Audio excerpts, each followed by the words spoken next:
Mga idol, kilalanin natin ang isa sa pinakamapanganib na backcourt duo ng Palarong Pambansa 2026.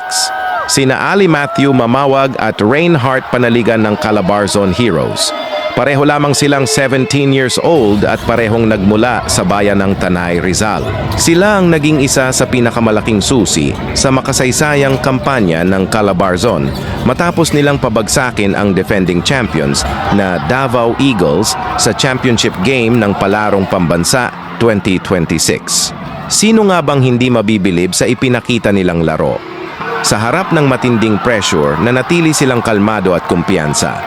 Walang bakas ng kaba sa kanilang mga galaw. Kontrolado ang opensa, matatalino ang desisyon, at kapag kailangan ng malalaking tira, handa silang umako ng responsibilidad. Panoorin natin mga idol ang highlights ng backcourt duo ng Calabarzon Heroes, sina Ali Matthew Mamawag at Reinhardt Panaligan.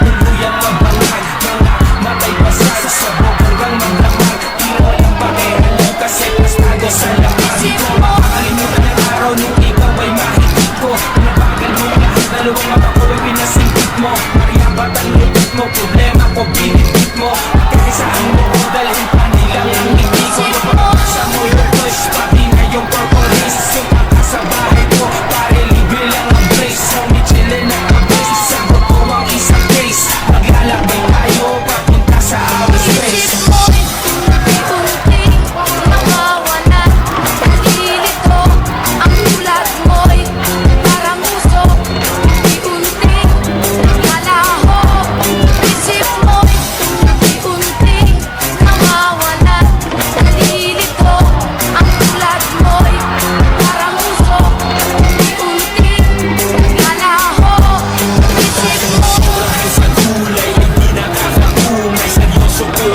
Sinasabi ko ay